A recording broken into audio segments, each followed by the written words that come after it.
moving to the Chicago Bulls. Yeah. Zach Lavine and the Chicago Bulls. Who's gonna take that L first? Because it seems like these guys are like they're at a stalemate right now. Zach Lavine doesn't want to take a pay cut, and the Bulls don't want to attach a first round pick to give him away. Both will take L's, man.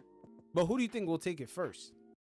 Because this is gonna be crazy. The Bulls are trying to rebuild while owing Zach Lavine 3 years, $138 million. That's crazy. Man, that's a good question. Yeah, I they're mean, trying to dude, rebuild under this new CBA. That's kind I of think tight. what Zach Levine will not play basketball, or he'll get his minutes decreased, but he's still getting paid the same. Chicago Bulls are the losers in this situation. They'll have to take the L. Yeah, to me, it's worth it if they just. Oh, you know what? They can't attach that first round draft pick. They already wasted a lot of picks already. Dude, they don't have draft picks. Oh, they don't. They don't have draft. I think we talked about this last time. I think the Bulls don't have a real draft pick until like 2027 or 9. You're right. Until 2029. Yeah, so they're screwed. Oh So for shit. them, if you're Chicago, right? You know what? I'll scratch that off. It might be an L for DeMar because if you're Chicago, you have nothing to lose, right? Wait for Like you who? kind of have to. If you're Chicago, you have nothing to lose because you're just gonna be mediocre. But if you're Zach Levine, right? Mm-hmm. You're in your prime of your career, and like you're gonna waste those prime years in Chicago due to not taking a pay cut. He's not gonna take a pay cut because there's no team that'll ever give him that contract with under these new CBA rules. It's not. No, It's nobody's not taking happening. that gamble because Zach Levine isn't a winning player. Like, what team has won with Zach Levine? Yeah, that's what I'm saying. He shouldn't Yeah. take a pay cut because he's never gonna get paid that ever again. He's a Bradley Beal. He's in the same similar situations like a Brad Beal. Yeah, it's crazy how these volume shooters are now kind of being devalued. The Bradley Beals, the Brandon Ingram, even the guy in Utah. What's his name? Jordan Clarkson. Yeah. Well, we talked Brandon Ingram too, because I was also willing to add Ingram, and I think you put Clarkson also on that list. Like David Griffin did try to find like a deal to get him off of the books. Where now David Griffin has to make Zion Williamson, DeJounte Murray, and Brandon work. So it's that those contracts are now biting these owners in the ass, or these franchises in the ass. Yo, that's a crazy ass problem to have. I feel like It's an awful problem to have. they're about to be in like games that are like 128 to 148 every night. Yeah, they're gonna a neck and neck game. Like the Pelicans might be a playoff playing team, but dude, every win is gonna have to be like every win has to like catch your breath if that makes sense. Mm-hmm. And that's not a good thing. Yeah, it's not. It's this is interesting because these type of players, teams once kind of held them to a certain regard. The guys who could average like 20 points or 25 points a Yeah. game, but they were volume shooters. But now it seems like once their efficiency starts going down, or maybe they get injured, teams start kind of having second guesses on these guys. Again, Well, Zach dude, Levine that's and good. Jordan Clarkson. This is kind of crazy. Yeah, I mean Jordan Clarkson at this point, like six men, right? What kind of six men has just like want like man? I've thought about so many times. Like I view Jordan Clarkson as like a Jordan Crawford, Jamal Crawford kind of player, right? Mm-hmm. And I don't remember any good Jamal Crawford playoff moments in my life. Yeah, me neither. But Jordan Clarkson is under a good contract though. He's under a good contract, yeah, but like, you 14 know what mil I mean? per Like, year. yeah, that is a good contract, And but you know what nobody's I mean, right? biting. Like, I feel like teams are willing to take in the less scoring, the 3 and D off the bench, 10 points per game guy, rather than like a Jordan Clarkson who could get you like a 15 points per game. Mhm. Kind of, you know what I mean? Like, it just seems like a Spain Pritchard and those kind of guys, they're not getting you 15, like 17, 18 points per game. They're getting you cool like 12, 13 points per game, but they're giving you defense. Correct. I feel like as the league kind of gets more talented guys that are kind of more two-way, do you think that those guys are slowly phasing out the volume 20 points per game shooter? That's what's One hundred happening. percent, 100%, and it was bound to happen because, like, dude, like I said, I cannot name a six man who has won just by being like an offensive scorer in recent memory. There was a lot that were fun to watch, like Lou Williams. I don't remember any like Lou Williams game in the playoffs, like deep in the playoffs, where I'm like, oh, dude, yeah, Lou Williams was able to step it up. Like these guys That's just do their crazy. That magic in sounds the regular crazy. season. That sounds like a sweep. Yeah, it sounds like a sweep, but it never happened, right? Like 2020 Clippers, it never happened. Nope. No, it's just hard. And Lou Williams was like in the regular season. Lou Williams was a guy who's like, okay, our role players have like sorenesses. We kind of need a rest. We bring in Lou Williams, and he'll look like the star of that night. In the playoffs, is a whole different ballgame. The game is slower. The defense, the whistle isn't always Mm-hmm. on your side. The It's a whole different possessions you game. have to value more. Yeah, and that's what it is, dude. I think like the whole era of like the six man is kind of his own franchise player off the bench is kind of changing now. They're kind of bringing in guys who you can insert any which way. Yeah, defend multiple positions. Maybe Yeah. average like 6 points less per game, but your efficiency is up and your defense is up. Man, that's tough. That's tough. Like sort of like the Mikal Bridges archetype. Like Yeah, one when hundred I'm percent, talking dude. about when he was in Phoenix though. Yeah, Yeah, when he was in Phoenix, not the Brooklyn Mikal Bridges, not the 20 points per game. Sort of like the yeah. 17 to like 14 points per game. A guy who came off the bench and like hustled, really like. Yeah, Yeah. defend multiple But positions. Yeah, the league, like I said, they're getting a lot of guys like that. A lot of guys are coming in I like think that. now teams are looking at who can fill in these holes rather than like, can he be a big like, can he produce on a small box? I don't know if that made proper sense. Mm-hmm. Like just like have him defend. I don't need him. I don't need the ball in his hand 24/7. Like he should be fine with not having to score all the time. That kind of that kind of ordeal. Like, I think that's what the room. That's what the league is looking for. Yeah, because it's only so many players that can do that. Yeah, exactly. So many, but so many guys can do that. But it's like, I think that's why you talked about it earlier. That's why like second round picks are being so valued. Yeah, they're valuable because teams are spending too much on the top players. Yeah, They're not necessarily spending too much. It's just eating up so much of the cap space. Everyone is trying to avoid that second apron. yeah. So But the like that's what second I'm saying. round Like draft picks helps you with that. if you can get a 3-and-D player who can fill in a void, right? Why do you need like a Jordan Clarkson? Like realistically, what team does Jordan Clarkson make sense for? That's like saying same thing for Zach Lavine and Brandon Ingram. Yeah, It's because like solving the same puzzle. Brandon Ingram for me, I thought Sacramento would make the deal, but Sacramento they got lucked in on DeRozan. frustrated DeMar DeRozan, who's way better. DeMar Yeah, DeRozan, yeah, the Chicago one was he's great. better. He's much better from the field, from the mid range. Yeah, dude, the Chicago one was good. Like I got to give DeMar its credit. The Chicago Bulls should have never been a playing team, and he was able to make it happen. Mm-hmm. So they improved a lot. We could talk about that later, but like I think now what teams are looking at, bro, it's way different. I think the landscape of basketball has changed, bro. Yeah, it has. Nowadays. Yeah, It has, and a few guys are caught in the middle. I think a yeah, few players are getting caught in the middle of it. Because I think Brandon Ingram, the way he played, what made him the number 2 overall pick, is not what's keeping him in the league nowadays. Or it can't get him paid. It can't get him any more paid going forward. Like the way he wants to get paid. The no, 36 mil per year, he can't earn it like that no more. It's like they 'cause he's not closed a the good. window on him. He's a he's not a very good scorer. Like he can score, but he's not very good at it. And his playmaking is average at best, like okay to average. Mm-hmm. And his defense is not really good. Like yeah, he's not a very noticeable defender. So it's like it gets hard for that. It gets hard to justify paying someone like that money. Yeah. Like we Yeah. talked about it, Zion is a once in a generational star when healthy, right? But like he can do things that Brandon Ingram way better than Brandon Ingram can. Zion Williamson when he's in the rim or at the rim, he's killing it. Zion Williamson can make those passes. It just makes more sense why you'd rather have that than like Brandon Ingram who can do it on a lesser level and at times even when he does it when he's like the focal point of an offense like he gets swept. Like, I'll even say this: Jonas Valanciunas was more valuable against Oklahoma City Thunder than Brandon Ingram.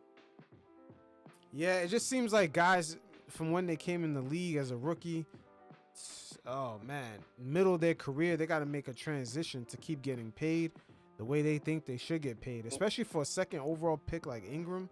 That shit must be a It's a shocker. bad look. It's a bad look, bro. The league, bro. Basketball's always evolving, and I think a lot of these guys, that are coming in to like fill in roles, like Payne Pritchard has no ego. Mm-hmm. That guy just wants to play basketball. Deuce McBride.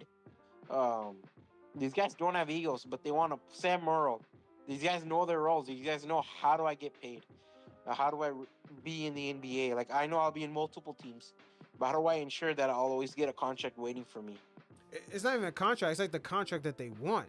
It's like Ingram Yeah. has to get rid of the identity of being that 20 points per game player on like 40% shooting.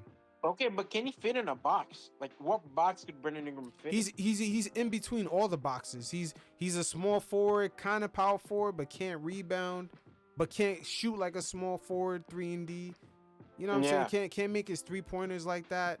He's not really catch and shoot guy. He's in between all these boxes.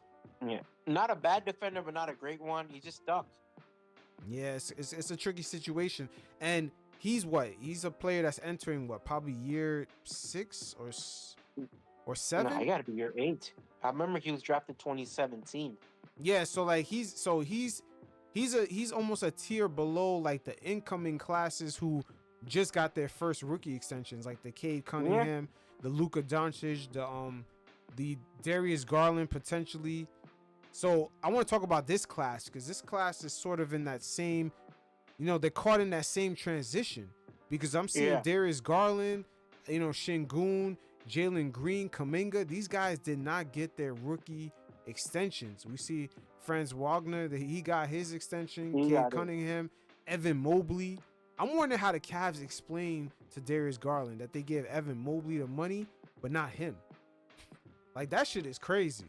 That shit is crazy, but I also think they're not confident in his fitting with Donovan Mitchell. They're not confident in Donovan Mitchell and Darius Garland together. Let me rephrase that. I think when Evan Mobley, they see defensive strides. They just are kind of hoping he picks it up offensively. He's not. He's almost a combo guard. Yeah. He's almost a combo guard. Dude, he's a guy. He's peaked 2021, 2022 when he made the All-Star team. Since then, he hasn't been healthy. He hasn't really fit that well. His playmaking hasn't really improved. It's a very much of a question mark with him, bro. Yeah, and I know he's looking at the Evan Mobley contract, and he is sick. I mean, even Michael, he's actually done more than Michael Porter Jr. And Michael Porter Jr. got that extension that he wanted back in 2018. Yeah. So this is tricky. This is tricky to see Scotty Barnes, Cade Cunningham, Franz Wagner all get it. But Scotty was bound to get it. Yeah, Scotty was gonna get it. Those guys deserve it, but not. I'm questioning Evan Mobley and Michael Porter Jr. when they got it. I'm like, I don't know. And then the guys that are pending, this is real interesting, man. You got Jonathan Kuminga, Jalen Green, Şengün, Cam Thomas, Jalen Suggs. These guys are looking for their extensions. Houston cancels each other's out. What do you mean? One of these guys are getting it, one of these guys are on their way out. Damn. I would say Jalen Green. Probably. I think Reed Shepherd, if he has a good rookie year, who knows? He might be like Houston's guy. Because I think Houston at the end wants a superstar. I don't think they expect any to draft a superstar. I think what they want to do is get a Devin Booker along with young guys. Yeah, I'm looking at... What do you think about Kuminga? What do you think Golden State's going to do? Bro, I think, they have to extend him. I can't lie. Or they have to trade him for a star. I think, a conversation has been Lauri Markkanen. A team like the Utah Jazz will extend Kuminga to a good deal. Probably not to a max, but at least a solid deal. But the Golden State Warriors, if they're keeping him, they have to extend him. I mean, they kind of already fucked up on letting Clay go, not really selling on Kaminga early to get something around Steph. Yeah, you're But dude, right. They're gonna have to extend him. have you not seen the talks that's been going around that Warriors do not want to put Kaminga in that conversation with Laurie Markkinen? That's kind of crazy.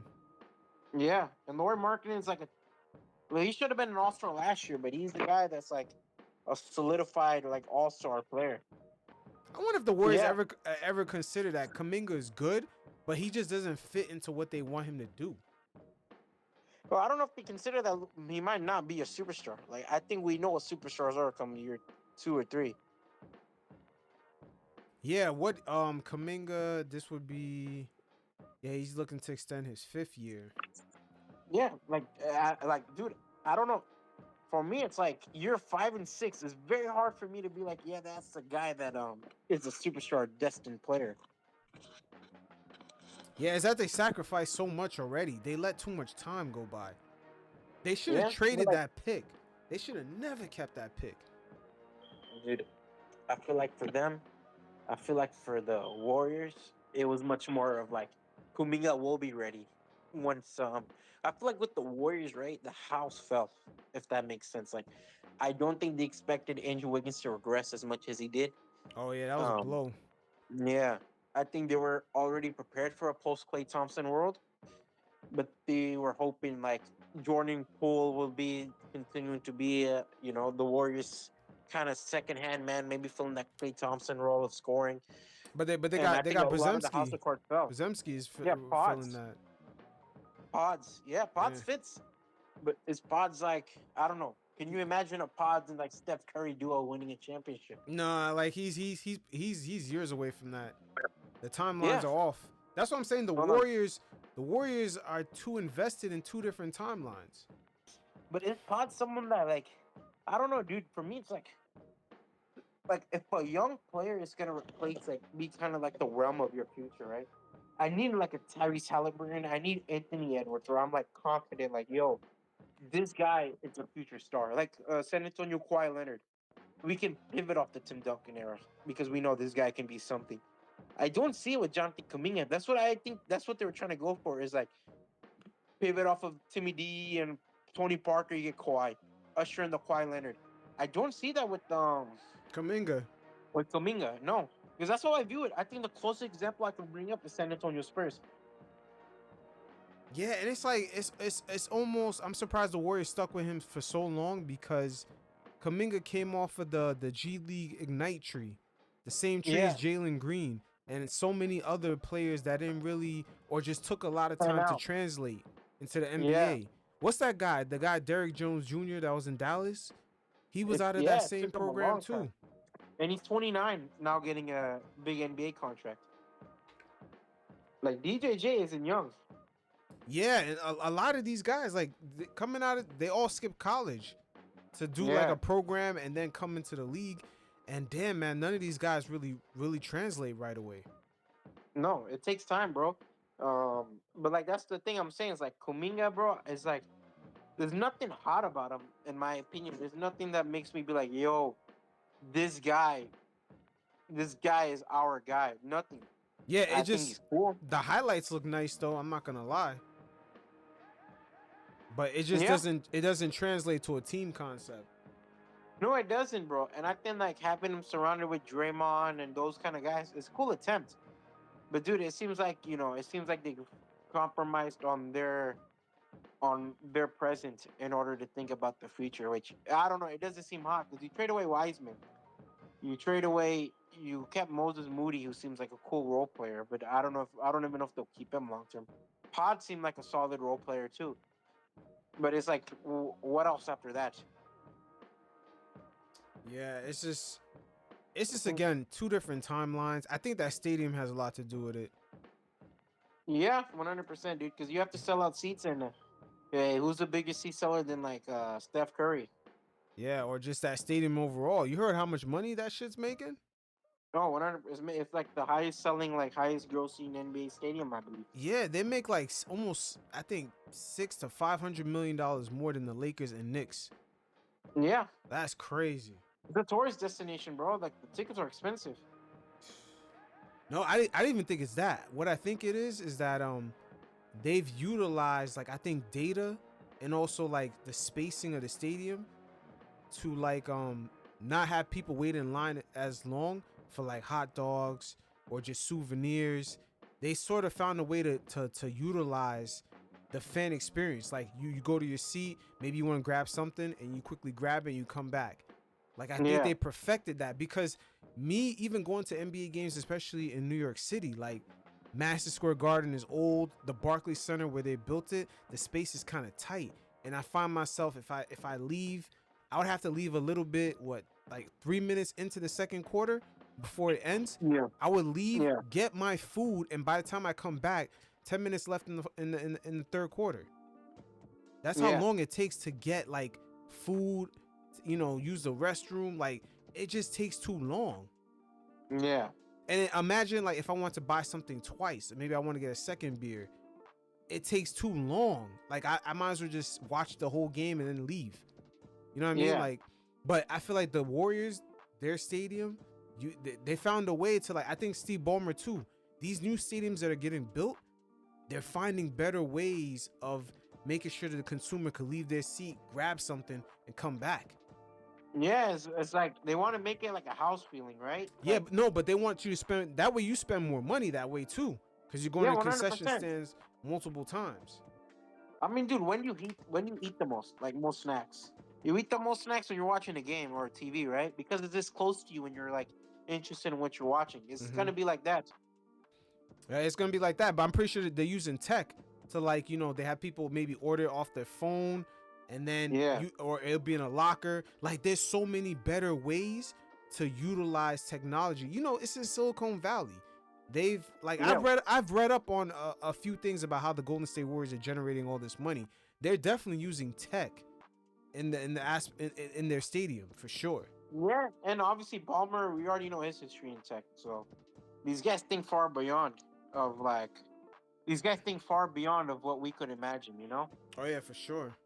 For Yeah, sure. But yeah, they're changing the fan experience in these stadiums because I'm like out here in Texas, I don't really see too many old stadiums. You guys no, don't Evan really have Toyota Center is not that old. Yeah, you guys don't have any old stadiums, but in New York we got old stadiums. Like they Yeah, they redid the Yankee one and the Mets one, but the Knicks yeah, one is still old. And yeah. I'm telling you, bro, it's you can see. I'm like, man, like I'm wondering if James Dolan ever thought like of moving because he could make so much more money. If the Golden State Warriors are killing it like this with a new stadium, utilizing more space Yeah. and tech, can you imagine James Dolan? Like they're And I missing out don't on think money right now. I don't even think he would care about like Madison image because like Warriors historically has always been Oracle, but like nobody cares now that it's a Chase Arena. It's like all Hmm. right, whatever. It's a new arena. They want a banner. Yeah, it looks like the best time to do that is when you're winning Yeah, because the fans won't even care. 100% no, dude. People are willing to like Oakland's not that far from San Francisco. People are like, all right, you know what? The Warriors playoff game. Let's go have some fun. Let's go spend the weekend. Let me call off from work and I want this memory to live on forever. Facts. Yeah.